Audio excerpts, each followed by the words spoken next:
Hello বন্ধুরা, আজকে আমি লাইফ অনেক দেরিতেই এসেছি। আসলে আমার মনটা খুব একটা ভালো নেই। কালকেই সবেমাত্র আমার মা আমাকে ছেড়ে চলে গেছে, 5 বছর হয়ে গেল।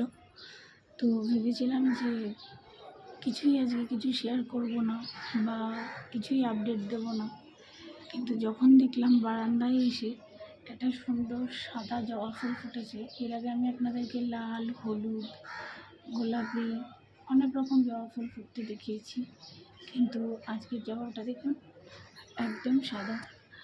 মনটা জানি কেমন একটা হয়ে উঠলো, তাই লাইভে চলে আসলাম যে আমার মা হয়তো কোথাও না কোথাও একটু শান্তিতে আছে। সাদা মানেই শান্তির প্রতীক, আমরা এটাই বুঝি।